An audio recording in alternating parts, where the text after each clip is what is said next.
Hello, everybody. Welcome back to Norwich Talk for another Preferred 11 video, the first under new head coach Dean Smith. These videos sometimes are in a little danger of becoming boring and repetitive.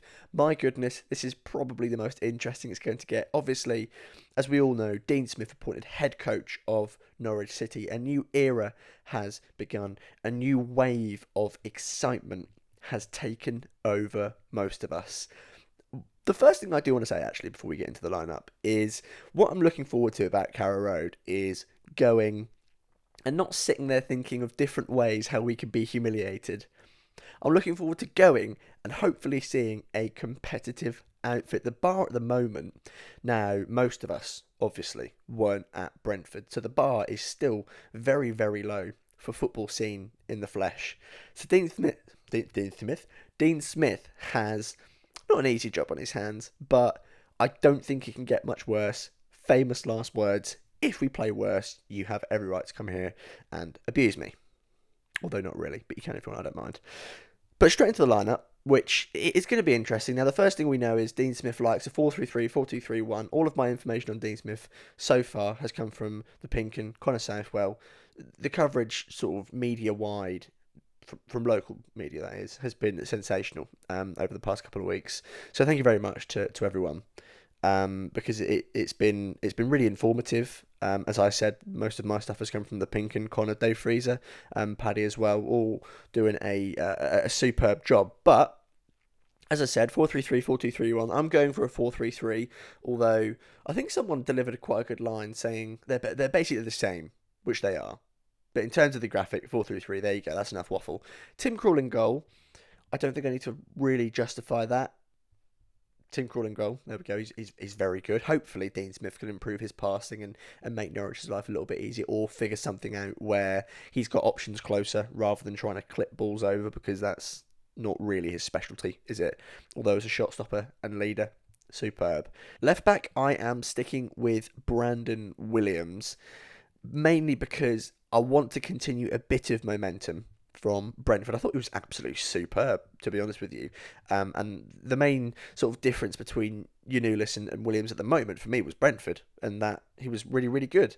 Because for me, in terms of characteristics, I think they're quite similar. I think Williams is probably a better defender, just about, and then I think Janulis is maybe slightly better at attacking, but to be honest, they're fairly even. It's just Williams was superb against Brentford. The back two in the middle, I've gone for Big Andy and Ben Gibson. And to the right, Max Aarons. Max Aarons, obvious choice, very easy. Andy and Gibbo, again, I think fairly easy choices, mainly because I don't think Hanley's fully fit. Zimbo's obviously out, nor do I think he's getting really near the team. And I don't rate Ozan Kabak. I'll say it, I don't rate Ozan Kabak. We've not had much to go off. I know it's been a turgid time, but I can only use these two things. I just don't. That's just the way it is. Omar Bamidele, you can tell why I've called him Big Andy, he's just superb. He's going to make mistakes, yeah, but as a defender in general, absolutely superb. Gibson, really good at Brentford, really, really good. Hopefully, Dean Smith, I think Dean Smith was a defender as a player as well. So hopefully you can understand him, help him understand, read the game a bit better, because that was Gibson's problem before, wasn't it? Although I do think he's been dribbled past the least so far this season. I think I saw that stat. Don't hold me to it. In terms of the middle three, bang in the middle, guess who? Mr. Norway himself, Matthias Normann. I love that man. I missed the blonde hair already, but he is superb. Dean Smith described him as an interesting player, which I thought was quite an interesting point, but he's got to go in there. He does it all. I think he's... I don't know. I think he flirts with the idea of a box-to-box midfielder. I don't think he does enough defensively to be called that, but he is jack of all trades. He loves to put in a tackle. I think I'm slowly being convinced and moving away from the he's a tackler. He likes to put one in. On the ball, superb. In terms of vision as well, really, really good. We saw that through ball to Pookie. If he could do that 2 or 3 times in a game, that's 1, 2, not 3 goals from Pookie per game, and he gets up to 15, 16, 17 goals maybe. But I'll get onto another point for another player in terms of where the goals will come from. To Matthias Normann's left and right, on the graphic, on the pitch, we'll find out. I've gone for wee Billy Gilmore and Pierre Les Malou. Les Malou, for me, I really like him. I really rate him. I think his running is fantastic. I think on the ball he's good as well. He's a good carrier of the ball, and everyone always says it, don't they? He has that Marco Stiepermann non-traditional body build where I don't think you know what to expect as an opposition player. But on the ball, he's very good. He's not particularly got much passing range, but I don't think he's in the team for that. To be honest, the running is important because Norwich City, until we see until this new Dean Smith way is established, aren't going to dominate possession, and I think he is more of a box to box than someone like Matthias Normann. Billy Gilmour, of course, has to go in there. Really good, just a good footballer. Again, good passing range. I think he's quite decent at carrying the ball, and with Norman and Les Malou, there'll be less pressure on him to bring the ball out from really deep positions. You'd like to think it'll be Les Malou or most likely Norman a bit deeper, who can then give the ball to Gilmour. He'll have that security behind him, and then hopefully he'll have I don't really know what side he'd go on, but either Janulis to his left where he can give it short, or ping it across to Aarons, or vice versa. You know what I mean. Gilmour has to play. It's simple as that. We've seen a lot of picking up of Billy Gilmour. Obviously, Mr. Hodgie the Hack himself wrote an article for, I think it's whoscored.com maybe, or maybe that was one that he thought copied him. I don't know, but he's got to play. A player of that quality, of that calibre, really needs to be featuring, especially in a home game. In an away game where maybe you're looking to be more defensively solid, I can probably understand, but that's not the case. We're at home. It's a game we need to win. It's a must-win game. Billy Gilmour, he's been playing for Scotland as well, I think, anyway, so he's going to be sharp. Obviously, he's had a few weeks on the bench for Norwich, but hopefully those international games have sharpened him up a bit. Down the middle. No, not down the middle, sorry. I'll go for the flanks first. On the right, Milot Rashica. Very good against Brentford. About as good as I thought he could have been. You want to see a bit more chance creation, maybe a few more goals, but I think it will come in time. Dean Smith will be excited to work with him. It's been well documented that he was after him at Aston Villa, but apparently Rashica didn't want to sign because he didn't want to get relegated, which is just kind of funny because he's at Norwich now. But what we saw against Brentford was a very good dribbler. Every time he gets the ball at Carrow Road, you just take him on, take on your fullback. He did that against Brentford, and he had success numerous times.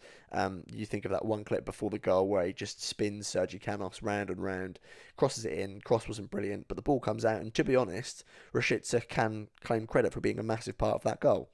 So basically, we just want to see that a lot more. Very quick, very hard worker, very powerful. There it is. Not said it today. Powerful is what Milot Rashica is. The left, I'll give you 2 seconds to guess. 1, 2, bang. Todd Cantwell. Got to be Cantwell. Got to be Todd Cantwell. It has to be. We've seen the Twitter account, Instagram account, pictures of Cantwell. You've seen the behind the scenes videos of him smiling. Who knows what went on under Daniel Farke? When Farke was here, it was a hot topic of discussion, wasn't it? He's not here, Daniel Farke, that is, anymore. And with Dean Smith comes a new opportunity for every single player, which is why with this lineup, I've kind of thought, right, imagine it's a clean slate for everyone. But Gilmour and Cantwell have to be the two you pick out as probably the most excited for this new opportunity. On the left, I think he gives you more goals as well as knowing how Teemu Pukki plays.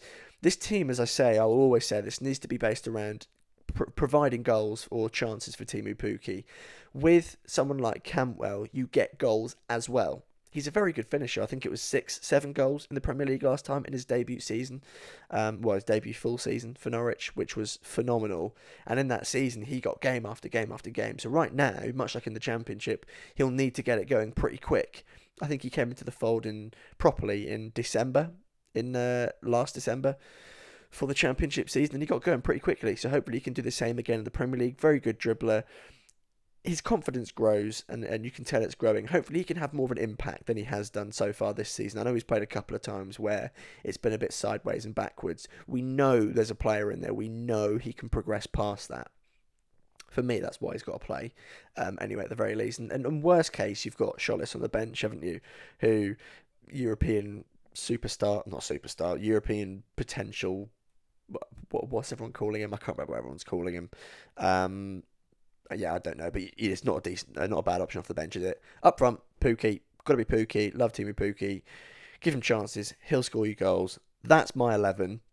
I'd like to know your 11 more than ever because it's Dean Smith's first. I'm very excited for Saturday the next time you see me and Sam as well will be in the post-match live stream. It could be fun. It could be depressing. We'll find out. I'm looking forward to it. Nonetheless, we've also got a podcast coming out next week with a guy called Tom, who is, I believe, the Norwich City researcher for Football Manager. So that's kind of something different. Just a chat about that, really, because, you know, myself, and I don't know about Sam, but I'm a massive fan of FM, play it all the time, dangerously addicted.